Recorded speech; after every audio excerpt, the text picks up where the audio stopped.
شورا اہل سنت حاضرین السلام علیکم ورحمۃ اللہ وبرکاتہ۔ الحمد للہ رب العالمین والعاقبۃ للمتقین والصلاة والسلام علی سید الانبیاء والمرسلین وعلی آلہ وصحبہ اجمعین، اما بعد فاعوذ باللہ من الشیطان الرجیم، بسم اللہ الرحمن الرحیم۔ یا ایہا الذین آمنوا اتقوا اللہ وکونوا مع الصادقین، آمنت باللہ صدق اللہ العظیم وصدق رسولہ النبی الامین المکین المبین المعین الکریم، ونحن ولا ذالک لمن الشاہدین والشاکرین والحمد للہ رب العالمین۔ حضرات، ہمارے لیے نہایت ہی خوش نصیبی کی بات ہے کہ ہم لوگ اس وقت عظمت اولیاء کانفرنس میں شرکت کی سعادت حاصل کر رہے ہیں۔ پیر طریقت حضرت علامہ مولانا شمیم اختر صاحب قبلہ تیغ یوسفی مدد لہو عالی و نورانی تشریف فرما ہے، اور ایک عرصے دراز سے یہ پروگرام ہوتا چلا رہا ہے۔ علماء اہل سنت پیران اعظام دور و دراز سے آتے ہیں اور عوام اہل سنت یہاں آ کر کے یہاں سے بہت کچھ سیکھ کر جاتی ہے۔ اللہ تعالی ہم سب کی حاضری کو قبول فرمائے اور اس جلسے کو اللہ پاک اپنے بارگاہ میں شرف قبولیت عطا فرمائے۔ درود شریف پڑھیں پورا مجمع، اللہم صلی علی سیدنا و شفیعنا و حبیبنا و مولانا محمد مبارک وسلم، صلاۃ و سلام علیک یا رسول اللہ صلی اللہ تعالی علیہ وسلم۔ اللہ تبارک و تعالی قرآن مجید میں ارشاد فرماتا ہے، یا ایہا الذین آمنوا اتقوا اللہ وکونوا مع الصادقین، اے ایمان والو اللہ سے ڈرو اور سچوں کے ساتھ ہو جاؤ۔ حضرات گرامی، اللہ کا کرم ہے کہ ہمارا تعلق اہل سنت والجماعت سے ہے، اور اس وقت ہمارے علاقے کے لیے آج کا یہ جلسہ بہت بڑا سبق ہے۔ حضرات، اس وقت ہمارے علاقے میں تعلیمی اعتبار سے، دینی تعلیم کے اعتبار سے بہت زیادہ بیداری کی ضرورت ہے۔ ایک وقت تھا جب ہمارے علاقے کے علماء، یعنی ہر مدارس کے اساتذہ، ان کے پاس ایک وقت ہوتا تھا جو وہ دوسری آبادیوں میں جا کر کے وہاں لوگوں کو دین کا مسئلہ بتاتے تھے، وہ دین کا کام کیا کرتے تھے، لیکن دھیرے دھیرے یہ شناخت بھی ختم ہو گئی۔ جلسے کا مطلب لوگوں نے یہ سمجھا کہ بھائی جلسہ ہو جس میں 10-5 لاکھ روپیہ خرچ کیا جائے، کوئی باہر سے بہت بڑا ڈیمانڈڈ خطیب کو بلایا جائے، کوئی بہت بڑا شاعر کو بلایا جائے، اس کے بعد ہی جلسہ کامیاب ہوگا۔ لیکن میں مبارکباد پیش کرتا ہوں حضور پیر طریقت حضرت علامہ شمیم اختر صاحب قبلہ یوسفی کو، انہوں نے اس بات کو غلط ثابت کر دیا۔ آج کا یہ فیضان اولیاء کانفرنس جس میں آپ کی نگاہیں دیکھ رہی ہیں، اس علاقے کے شورا، خطبہ، علماء سارے اسٹیج پہ موجود ہیں۔ ایسا کوئی خطیب نہیں بلایا گیا ہے جس کے نذرانے کی رقم پہلے اس کے اکاؤنٹ میں ڈال دی جائے، ایسا کسی شاعر کے انتخاب نہیں کیا گیا ہے جس کے نخرے دلے اٹھائے جائیں۔ میرے بزرگ اور دوستو، یہ ایک اصلاحی پروگرام ہے، ایک اصلاحی پروگرام جو علاقے میں ایک اچھا پیغام جائے، اس سے ہمیں بھی یہ تہیہ کرنا ہے کہ ہم جلسوں کو سستا کریں، مقدس علماء کو بلائیں، ان کے اچھے بیانات ہو، اور ایسے شاعر کو بلائیں جو شاعر آئے نبی کی نعت بڑے سلیقے سے پڑھ کر کے جائے۔ مبارکباد ہے جناب عارف مصباحی صاحب قبلہ کو جو آئے بڑے سلیقے سے نعت خوانی کی، ورنہ اب تو مائک پر کوئی آگے بولتا ہے میں نے بندوق کا لائسنس لے لیا ہے، کوئی آ کر کے بولتا ہے، مار پیٹ تک کی اسٹیج پر نوبت آتی ہے۔ حضرات گرامی، رون آتا ہے کہ ہمارے اکابر علماء نے دین کی تبلیغ کے لیے جلسوں کا انتخاب کیا۔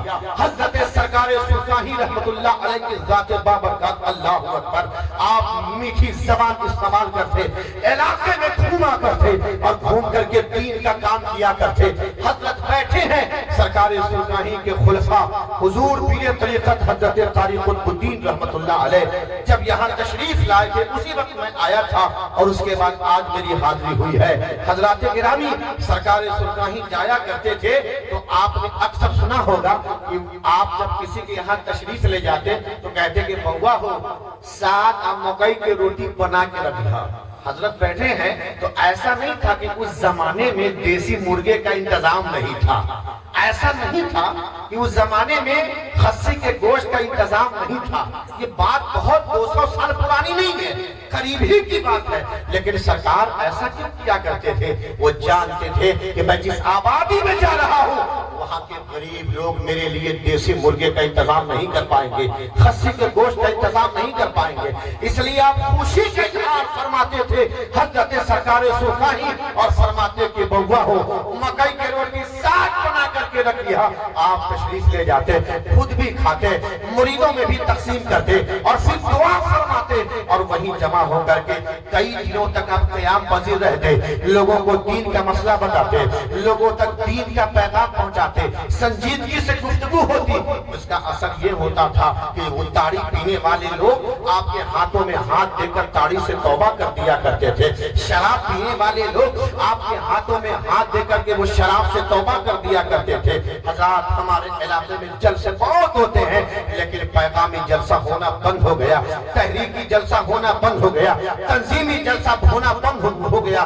شاید آپ لوگوں کو اس بات کی خبر نہ ہو, ہمارے اسی ویشالی ضلع کے علاقے میں چہرہ کلا پرکھنڈ میں ایک جلسہ ہوا جس میں تقریباً 80% سنی اہل سنت والجماعت کے ماننے والے لوگوں نے اس وہابیوں کے جلسے میں شرکت کی. اور پھر اس کے بعد اس بدعقیدے کا خطیب آتا گیا. ایک خطیب آتا وہ کسی وضو کے مسئلے پر خطاب کرتا, دوسرا خطیب آتا وہ نماز کے مسئلے پر خطاب کرتا. سنی لوگ جب وہاں سے آئے, آج کئی دنوں سے حضور قادری شہر موجود ہے, میں نے آج بھی دن میں ان سے گزارش کی کہ حالات اتنے اچھے نہیں ہیں, اس کے جواب میں ہمیں ایک ایسا پروگرام کرنا چاہیے جس میں کوئی نذرانے کا مسئلہ نہیں ہو, جس میں کوئی کھانے کا مسئلہ نہیں ہو, یعنی ایک تنظیمی شکل بنے. علاقے کے علماء کی آج اس گاؤں میں جا کر کے جمعے کے دن خطاب کر کے لوگوں کو جمع کر کے ان تک دین کا پیغام پہنچانا ہے. میرے بزرگوں اور دوستوں, اگر یہی حال رہا, ہمارے جلسے آئے دن ہو رہے ہیں لیکن ہمارا جلسہ تحریک سے خالی ہو رہا ہے. مجھے علماء بیٹھے ہیں, قائد اہل سنت حضرت علامہ ارشد القادری رحمت اللہ علیہ فرمایا کرتے تھے, وہ جلسہ اس پانچ عورت کی طرح ہے جو جلسہ ہو اور صبح ہو کر کے کوئی مدرسہ وجود میں نہ آئے, رات کو جلسہ ہو صبح ہو کر کے کوئی مکتب وجود میں نہ آئے. اور سرکار سلطانی کی غلامی کا پٹا اپنے گلے میں ڈالنے والوں, آج کے اس عظمت اولیاء کانفرنس سے پیغام لے کر کے جاؤ. وہ سرکار سلطانی جنہیں اپنے قوم کی فکر ہوئی تو رات کو سونا آپ نے بند کر دیا, دن کے چین و سکون کو آپ نے بند کر دیا. اس کے بعد علاقے میں گھوما کرتے تھے, پگڈنڈیوں پہ سفر کر کے علاقے میں جا کر لوگوں تک دین کا پیغام پہنچایا کرتے تھے, لوگوں تک دین کی باتیں پہنچایا کرتے تھے. میرے بزرگ اور دوستوں, آج بھی عوام ایسے پیروں کو تلاش کر رہی ہے جو پیر اس میدان میں اتر کر اہل سنت والجماعت کے بیچ جا کر کے صحیح کام کرنے کا وہ کام کریں. میرے بزرگ اور دوستوں, اس لیے آج کے اس پرفتن دور میں اگر اپنے سنی عوام کو ہمیں بچانے کی کوششیں کرنی ہے تو ہمیں تحریکی جلسہ کرنا ہوگا, ہمیں لوگوں کے بیچ جا کر کے دین کا پیغام صحیح طور پہ پہنچانا ہوگا. تبھی سرکار سلطانی کا مشن باقی رہے گا, تبھی سرکار چاند پور فتح کا پیغام باقی رہے گا, تبھی حضور قاری قطب الدین رحمت اللہ علیہ نے جو اس دروازے پر آ کر کے جس مشن کا آغاز فرمایا تھا وہ مشن باقی رہے گا. اس لیے میرے بزرگ اور دوستوں, آج کا یہ عظمت اولیاء کانفرنس ہمیں اس بات کا پیغام دے رہی ہے کہ ہم اپنی آبادیوں میں جلسہ کریں, تحریکی جلسہ کریں, تنظیمی جلسہ کریں, اپنے علاقے کے مقتدر علماء کو بلائیں, نعتیں بھی سنیں, تقریریں بھی ہو, تاکہ اس سے آپ کو ایک اچھا پیغام ملے.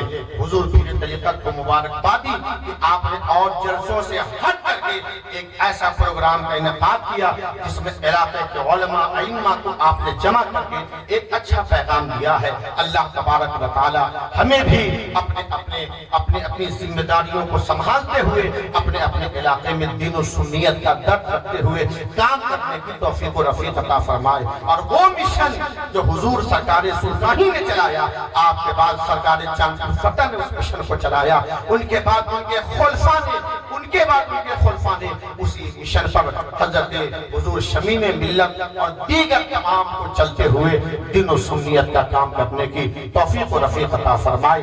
بابا سے بلند پڑھ لیں, استغفر اللہ ربی من کل ذنب و اتوب الیہ, کلمہ شریف قابل کر لیں, لا الہ الا اللہ محمد رسول اللہ صلی اللہ تعالی علیہ وسلم وما علینا الا البلاغ۔ السلام علیکم ورحمۃ اللہ